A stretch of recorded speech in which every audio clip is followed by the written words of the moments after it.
Le Seigneur soit avec vous. Évangile de Jésus-Christ selon saint Matthieu.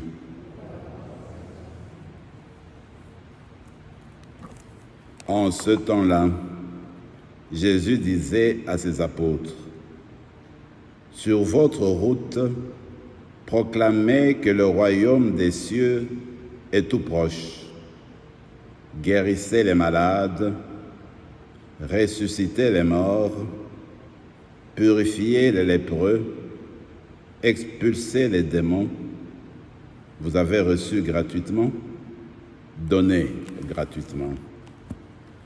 Si vous ne vous procurez ni or, ni argent, ni monnaie de cuivre à mettre dans vos coinsures, dans vos ceintures, ni sac pour la route, ni tunique de rechange, ni sandales, ni bâton.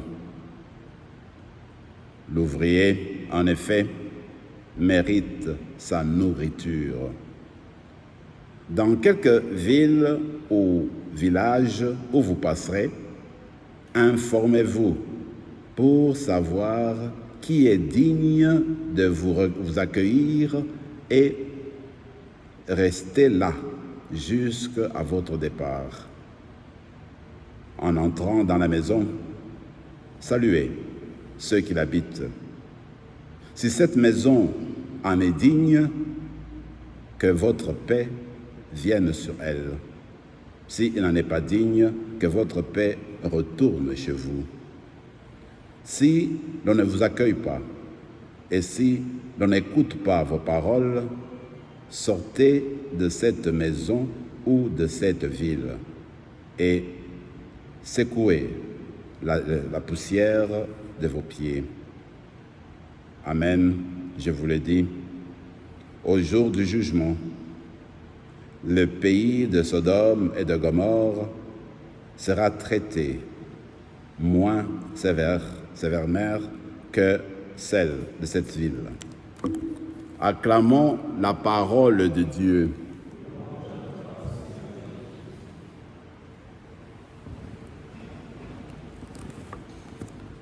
Ça fait un temps qu'on fait des lectures sur le prophète Osée. C'est un texte assez spécial parce que le prophète présente l'amour entre le Père, entre Dieu et l'Israël, entre son peuple. C'est comme l'amour de l'époux avec son épouse. Mais dans le texte d'aujourd'hui, il considère Israël comme un enfant d'abord, parce que c'est Israël qui est comme premier-né de Dieu. Alors, ce que Dieu a fait, il est parti chercher Israël, loin. Il était encore tout petit, c'est ce qu'il dit dans le texte d'aujourd'hui. Il était tout petit. Il a commencé à lui donner comment il faut parler, donner le sens pour parler, comment manger, comment marcher, comment avancer. À ce propos-là, je me rappelle, enfant, avec les enfants, on avait un enfant chez nous, évidemment, mon petit frère, et puis à un moment, j'entends la mère dire « il faudrait lui apprendre comment s'asseoir ». Moi, je dis, mais est-ce qu'on apprend à un enfant comment s'asseoir? Mais l'enfant sait comment s'asseoir. Je dis, mais non, il doit apprendre comment s'asseoir. Alors, comme pour dire que, pour Dieu, Dieu a donné tout, il a donné toute la formation au peuple d'Israël.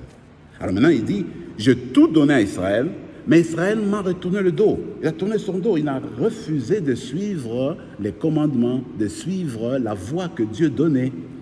Alors le Seigneur dit, écoute, quoi je vais faire? Alors le Seigneur dit, écoute, alors là, je vais me venger, je vais pratiquement l'écraser. Puis il dit, mais non, moi là, je ne suis pas un être humain, je ne suis pas un humain. Moi, je suis Dieu. Ce que je vais faire, je vais être patient avec mon peuple. Je vais attendre qu'il se retourne, qu'il se convertisse, qu'il change. Et je vais attendre avec ma miséricorde. Je trouve ça formidable, l'image de Dieu dans le premier texte. Parce que Dieu pense à chacune d'entre nous. Dieu veut le bien. Et même quand on se détourne de lui, on va loin, il attend toujours. Et il attend, et il attend. Et pas celui qui va chercher le marteau pour donner sous la tête, du tout. celui qui attend que tu reviennes. Parce qu'il n'est pas être humain, il n'est pas vengeur, il est Dieu, il est Père. Voilà son sens. Dans l'évangile d'aujourd'hui, qui est très riche aussi, la première chose, quand le Seigneur envoie ses apôtres dans le monde, il dit, écoutez, annoncez partout que le royaume de Dieu est proche. Parce qu'au temps de Jésus, même à l'Antiquité, beaucoup de peuples, quand ils pensaient à Dieu, c'était quelqu'un qui était loin. Comment être en contact avec Dieu? Dieu est tellement loin. Comment est-ce qu'on ne peut pas entrer en contact avec lui? Il faudrait qu'il y ait déjà des intermédiaires entre nous. Quand le Seigneur envoie son peuple pour l'évangile, il dit que Dieu n'est pas loin. Il est près, il est proche de nous. Il est dans nos cœurs, il est au centre de nos vies, il est là. C'est ça l'annonce d'abord que Jésus nous propose. L'évangile parle d'un Dieu qui est en nous, qui est proche de nous, qui veut être là avec nous. Voilà le sens de Dieu. Alors quand il dit, les apôtres, ils demandent, écoutez, allez maintenant annoncer ce que vous avez reçu.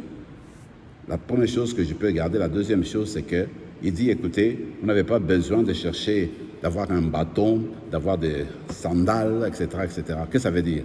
Ça veut dire, mets ta confiance seulement en Dieu. Ne pense pas de choses secondaires. Pour annoncer l'évangile, pour parler de Dieu, mets tout ton être dans les mains de Dieu. Dieu s'occupera de tout. Ne cherche pas à aller chercher une deuxième tunique, ne va pas chercher, n'est-ce pas, une deuxième paire de souliers. Le Seigneur s'occupera de tout. Voilà la deuxième chose. Quand on s'occupe de la parole de Dieu, il faut mettre tout son être dans les mains du Seigneur. S'abandonner dans les mains de Dieu. La dernière chose que j'aime beaucoup, le Seigneur dit, écoutez, vous avez reçu gratuitement, donné gratuitement. C'est quoi? Eh bien, c'est l'évangile. L'évangile, c'est le don de Dieu.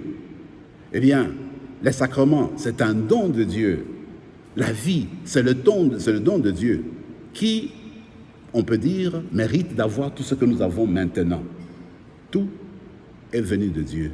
Alors on s'est dit, tout ça, tu reçois gratuitement. Alors quand tu tournes autour de tes amis, donne aussi gratuitement. Parce que tu as reçu tellement. Apprends aussi à donner gratuitement, à la manière de Dieu, à la manière du Christ. Voilà, on va continuer notre célébration. On va demander cette grâce-là que la parole de Dieu nous propose aujourd'hui, qu'elle nous fasse grandir dans notre attachement au Christ. Que cette parole vienne nous nourrir davantage et puis donner des fruits aujourd'hui en abondance dans notre vie de tous les jours. Qu'en étant être chrétien, en vivant notre vie chrétienne, la vie chrétienne, eh bien, que les personnes autour de nous viennent comprendre arrivent à comprendre que Dieu est proche de nous, que Dieu est là pour nous et que c'est depuis longtemps qu'il nous attend et que c'est à notre tour continuellement d'aller vers lui. Que cette Eucharistie nous rapproche davantage de Dieu. Amen.